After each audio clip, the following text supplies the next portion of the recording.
For 20 years since the ousting of the dictator, Augusto Pinochet, Chile has been ruled by a coalition of left and centre parties, the so-called Concertación. But that may be about to end. Last weekend's presidential election saw a win for the right-wing candidate, Sebastián Piñera.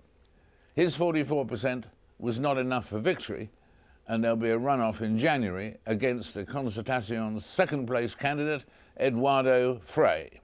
But the margin between them, a full 14%, will be mighty hard for the former president, Mr. Frei, to overcome. I'm joined now by one of the Concertación's most successful former presidents, Ricardo Lagos, who is at the Copenhagen conference now and joins us from there. Mr. Lagos, thank you very much for being with us. With the likelihood being that with this runoff, with the current gap of 44-30 and so on, with the likelihood that there could well be an elected right-winger taking over in Chile, does that worry you? Well, I think that the election is still open, not only from the point of view of arithmetic. It seems to me that what happened today is that the Concertación, as you say, we have been able to win all the elections with the only exception of the last one. But still, what you have to consider is that the two other candidates are much closer to the positions of Eduardo Frei rather than Sebastián Piñera. So I would say that the election of the next 17th of January is still open and is going to be a very close election. Now, needless to say that the number one, Sebastián Piñera, is only 6.5 or something like that points of getting 50% plus one, which is the required in order to have to be elected. But I think that still the election is open. It shouldn't be concluded that Sebastián Piñera is going to be the next president of Chile.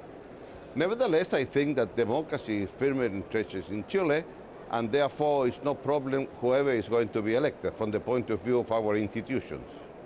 And Mr. Piñera, would you say, although of course he's an opponent of yours, but would you say that he is a Democrat and has no hankering to become a second Pinochet? No, of course not. No, even though I would say Sebastián Piñera, as a civilian, he was also against Pinochet in the plebiscite. It's true that most of the people around Piñera at that time were backing General Pinochet, but Piñera himself opposed the extension of Pinochet in the plebiscite. Is the future of the Concertación safe now? I mean, do you think it will? Some people have said they thought defeat and then it might fall apart. But do you think the Concertación could fall apart or not? No, I don't think so. I think that the Concertación has been, well, I have to say what I believe. It has been the 20 years most successful in the history of Chile. The per capita income of Chile has a growth of 3 or 4 times the per capita income, 3 or 4 times of the average per capita income in Latin American countries. We have been able to move from 40% of the people living under the poverty line to 13% of the people. Now it's a different country because of the success of our policy. Now, I understand also that 20 years is a long time for the same coalition to be in power, and therefore democracy means that you have different alternatives. And I don't think it would be difficult for the Concertación to remain united if the will of the Chilean people is that we should be in the opposition. And the polls seem to suggest, the ones that we've seen here anyway, that if in fact President Bachelet had been able to run again, which according to the Constitution, of course, she wasn't, but if she had been able to run again, that she might well have won again.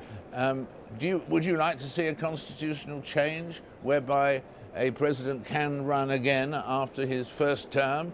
I mean, you were in that situation, of course, too. Yeah, of course. But I think that in Chile it's a long-standing tradition against immediate re-elections of the presidents. Early in our republic, in the 19th century, presidents used to be elected for 5 years, and they could be re-elected once. And 4 of them were re-elected, all of them, and therefore, after that experience, they decided that no more re-elections immediately. And therefore, there is no way now to have a re-election in Chile for the time being. Nevertheless, I think that 4-year period is a rather short period for a president. One of the things, of course, one keeps hearing about and reading about is Lagos's finger. Just tell us about Lagos's finger. No. What happened was that that was probably the first political program in Chile during Pinochet. And I asked the countrymen to resist Pinochet. We established a new party, the Party for Democracy, to participate in the plebiscite. And I told them, to the people, if you register and then register again in favor of our party, we are going to be able to go to TV and to tell the truth, what's going on in Chile. And precisely because of that, I went to TV once with some other colleagues in the party, and as a result of that, suddenly I looked straight to the camera and said, look, General Pinochet, I want to tell you, and well, but let me tell you that when you see that today, I'm sure that it's not going to produce the impact that used to be produced when you are living under the dictatorship. The other day, my grandchildren asked me about that question, like you, what about your finger? And I say, why do you see that in YouTube? In YouTube you have the finger. So they went to see the YouTube and then turned to me and say, and that's all, grandfather, that's all. I mean, what that means, you know?